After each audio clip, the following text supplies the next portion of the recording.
All right, looks like we are live. Cool, we are all set. Awesome. All right.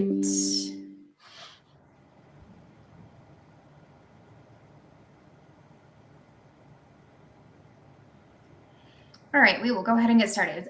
Good morning, everybody. Thanks for joining us for another Westy Live Updates. I'm Jamie Chavez. I'm your host with the Westminster Chamber of Commerce, and we're thrilled to have you with us today, as always. And we're here to bring you the latest insights straight from City Hall, featuring conversations with our councilors, our mayor pro tem, and other city leaders. And it's your backstage pass to what's happening in Westminster.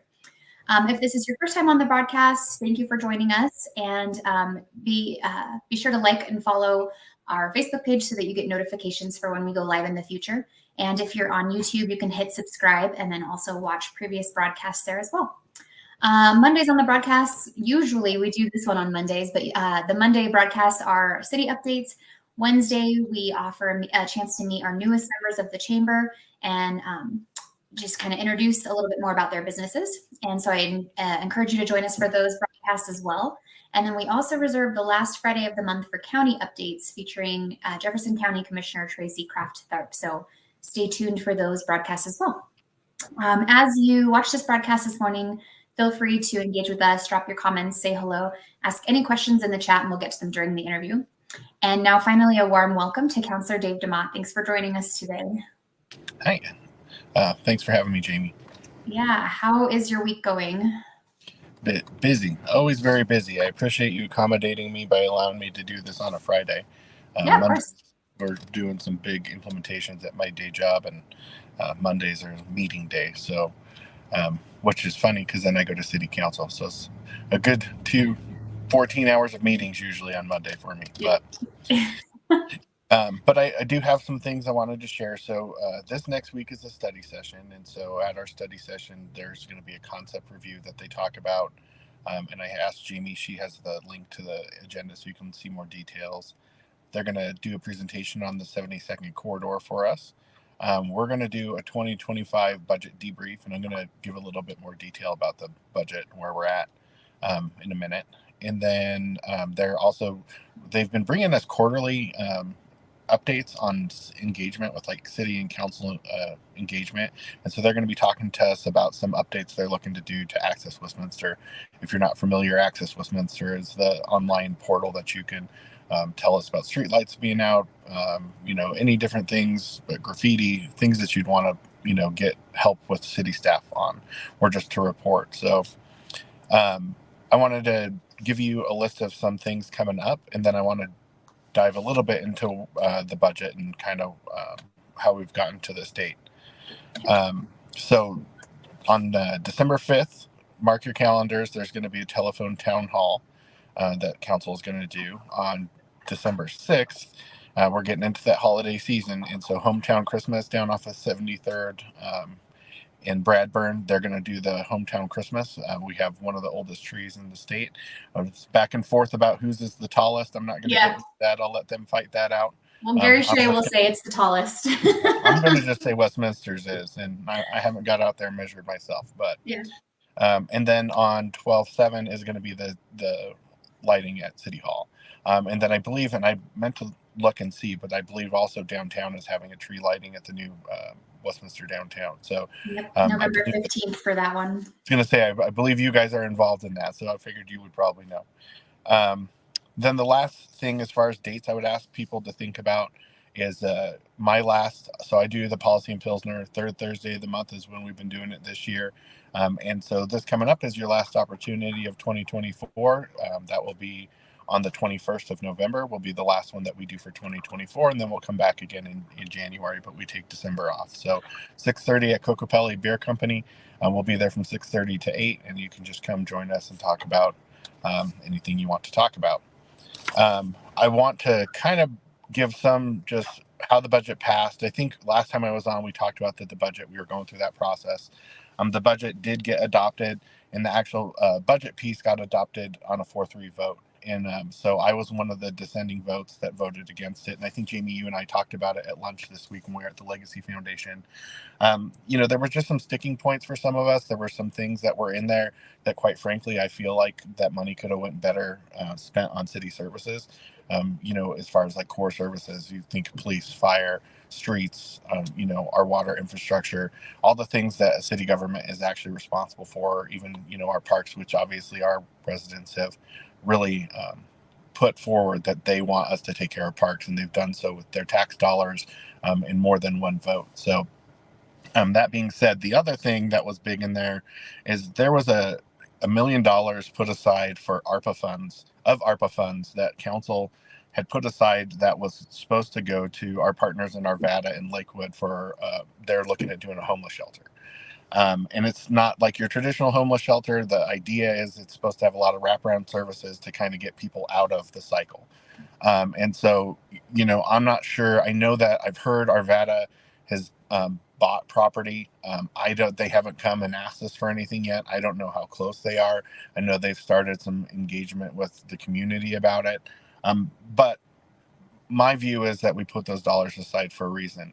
The council majority had asked for us to add more when they saw the finalized budget, asked for more homeless navigators to do some things with the cold winter shelter, to be able to do those shelters at a higher temperature than we do today. Because right now it was like 0, and then they would open emergency shelters for folks to be able to get indoors when weather hits. So there's a handful of things that they asked to add to the budget, but you got to pay for that stuff. And so they basically reallocated that $1 million towards that. And when we talked about it, I have a couple problems with it. And one of the problems is, one, homelessness isn't just about the folks that are really looking to get out of the cycle. There are components of it that are dangerous to the community and folks that just frankly aren't taking those resources, and they aren't living on the side of safety. And you have a lot of mental health, a lot of drug issues in those communities, and I feel like we need a balance of enforcement on top of the compassion side. And so I did not see that in that move with that $1 million.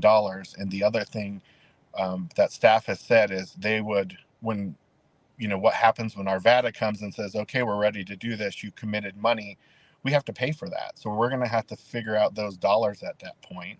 And then you compound that by next year, those ARPA dollars are gone. And how are you going to pay for these new FTEs that council just said that they wanted to add? So, I think that we need to start getting to more of a balanced approach on the homeless situation, because we definitely want to help those that are in need, that are just on a hard time, that we want to get back into the swing of life. But we also need to be realistic about the folks that aren't going to do that, and make sure that they are being held accountable, just like you and I are, when it comes in terms of the law. And I think we need to, one of the things I shared when we talked about this initially was I've been hearing resident comments about, police officers saying, can't do anything about it. If that's the case, I'd like to know why they can't do anything about it. Is it a municipal law? Is it state law? There was a ruling in the Supreme Court that has changed the field a little bit, where before we were told that we couldn't do anything on, or it was very difficult to do things on public space because of court rulings. The Supreme Court's now ruled in on that, and that's changed, what some of the lower courts had said. So that conversation is going to continue. But I wanted folks to really understand my view on that. You'd have to talk to each other, the 6 other counselors, as far as why they voted the way they did. The pay plans were unanimously, I believe, adopted. So that's the raises for all our folks that go out and do work, whether it's a police officer, firefighter, or streets maintenance. And then so that process is done. And then this coming week, we're going to do what they've started doing is a debrief about, how did we work with each other well? What gaps do we have in our process? And, basically just try to figure out how do we get better about doing it next year when it comes to providing the core services that you expect out of us.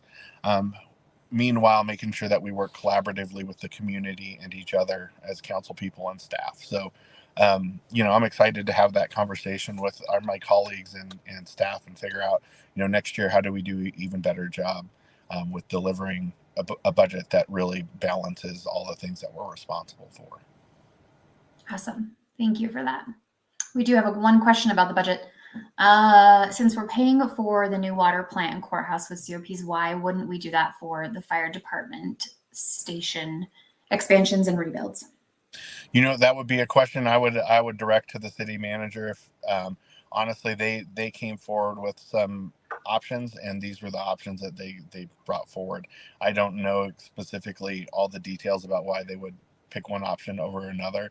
Even in the option with the fire department, we've had discussion about should we have been broader and made that for roads on top of the fire department.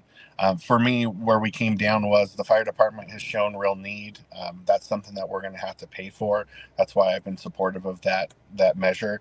Ultimately, the citizens are the ones who get to decide whether or not and like I've shared before with the sales tax, you get to vote twice. You get to vote once at the ballot box, and then you get to vote whether or not you actually go to the stores in Westminster if that gets put in place. So, but as far as why they chose that over another mechanism, I would direct you to our staff, who have some, pretty intelligent money people.